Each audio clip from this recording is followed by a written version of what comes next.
Welcome to this explainer. Okay, so today we're looking at a source text that uncovers a literally incredible biological mystery. It's one that beautifully bridges ancient history with modern science. I mean, have you ever actually wondered how our psychological environment directly impacts our physical aging? We almost always look to the future for anti-aging solutions, right? But today we're doing the exact opposite. We're looking way back into the past.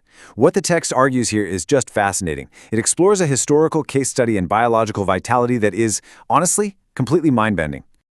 Okay, let's dive into this. How exactly can a man in his 80s possess the physical vitality and the completely unblemished skin of a 30-year-old? It sounds like an impossible paradox, doesn't it? But the source material makes this very clear. The secret we're looking at wasn't some kind of magic elixir. It wasn't expensive plastic surgery, and there was no mythical fountain of youth involved. Instead, the text argues it was a deeply ingrained psychological and neurological code. So let's look at the man who actually cracked this code. The source introduces us to a historical figure named Uthman ibn Affan. He was the third caliph in Islamic history, and historically he was known by the title Dhul Nurayn. But the text actually asks us to look at him through a totally different lens today. You see, he wasn't just a genius merchant or a wise politician. According to the source, he serves as a stunning historical blueprint for modern wellness. He is essentially presented as a masterclass in extreme biological resilience, utilizing what we today would call investing in mental health. Section 1. The cortisol problem. Let's look at the modern enemies of youth. Right, so to understand this ancient vitality, we first have to talk about stress and anxiety. Modern science tells us that stress triggers the release of cortisol. Over time, the cortisol effect is absolutely devastating. It literally destroys skin cells and completely weakens our immune system.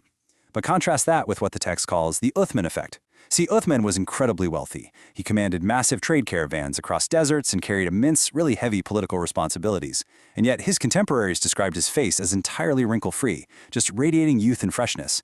He practically lived in a bubble of inner peace. So you're probably wondering, how did he block out all that stress? Section 2. Haya, a neurological reset.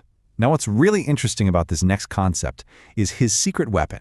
The source introduces his way of dealing with the massive pressures of his era, and it's a concept called haya. Now, haya is most often translated simply as shyness or modesty, but the text redefines it completely for our purposes today. It describes haya not just as a social trait, but functionally as a biological defense mechanism. It was literally a shield against the noise of the world. By maintaining a profound sense of modesty before God and the angels, he established incredibly strict mental filters. He just simply did not allow trivial conflicts or petty worldly struggles to enter his mind or his heart. And here is the huge biological payoff. Because he maintained these absolutely strict psychological boundaries, he effectively prevented systemic burnout. By filtering out all that daily friction that most of us just let agitate us, his nervous system was kept in a permanent reset state. He didn't even let the stress spike in the first place, leaving his overall physiological state totally pristine. Section 3. The Well of Ruma. The story gets intense here. So the crucial point is how he applied this in a real crisis. The text offers a historical narrative that perfectly illustrates his method. The city of Medina was suffering from a severe, deadly drought. The only reliable water source was a well, and its owner was fully capitalizing on the crisis, selling water at just astronomical prices. This monopoly was causing violent societal tension and extreme stress for the whole community. So how did Uthman respond? Well, he didn't just give to charity. He executed a brilliant strategic psychological investment. Step 1, he bought half the ownership rights to the well. Step 2, on the days he owned the water rights, he offered the water completely free to the people. And Step 3, this completely collapsed the monopoly system, forcing the original owner to sell him the other half. He systematically and brilliantly erased the entire community's stress. Section 4. Oxytocin and deep meditation. And this brilliantly illustrates the biological rewards.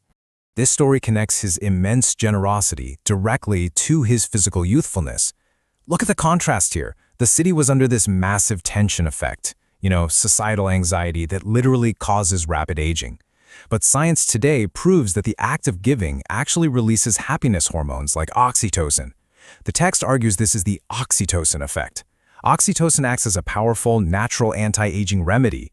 The source elegantly states that because Uthman was washing away the worries and anxieties of the people, the resulting biological reaction literally washed away the effects of time from his own face. It's amazing. But his vitality wasn't just a byproduct of his charity. It was also built through rigorous physical and mental routines. The text highlights his practice of what we can easily compare to deep meditation.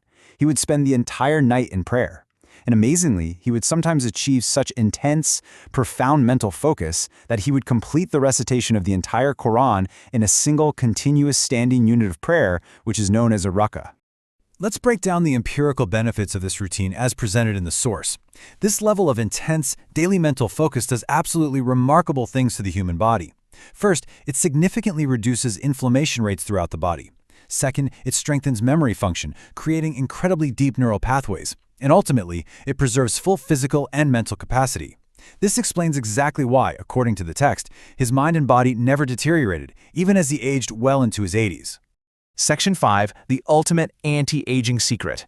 Let's see how this builds to the final proof. We reach undeniable proof of this lifestyle's success at the very end of his life, 82. Focus heavily on this number for a second. This was his age during the final, most intense chapter of his life. His home was under a severe siege. He was surrounded by direct, immediate physical threats and immense hostility. Yet, at age 82, under this incredible siege, the source describes his state, and it is unreal. He was continuously fasting. He was unwaveringly steadfast and completely mentally clear. He remained physically strong, and most astonishingly, he did not exhibit a single flinch in the face of drawn swords. This intense final scene proves that his vitality wasn't just some skin-deep cosmetic youth. It was a profound, unshakable physical and mental resilience built over a lifetime of neurological discipline. So what's the big takeaway from this source? It's a realization from 1400 years ago that is incredibly relevant to us today. Money, for him, was just a tool to clean his psychological environment. It wasn't about accumulating numbers in a ledger. Every single time he spent his wealth for a higher purpose or to help others, his internal reserve of calmness increased. And because his calmness increased, his biological vitality surged. His external beauty and his strength were a literal reflection of the investments he made in others. Which brings us to this final, super provocative thought from the source text. Is giving actually the best anti-wrinkle cream in human history? Have you ever tried to spend something to buy your inner peace? I want you to really think about how you manage your own stress and your own psychological environment after seeing this historical blueprint. What do you guys think about this concept of biological resilience? Let me know your thoughts in the comments below, and please subscribe so you don't miss out as we continue to unlock more fascinating secrets from history in our future explainers. Thanks so much for learning with me today.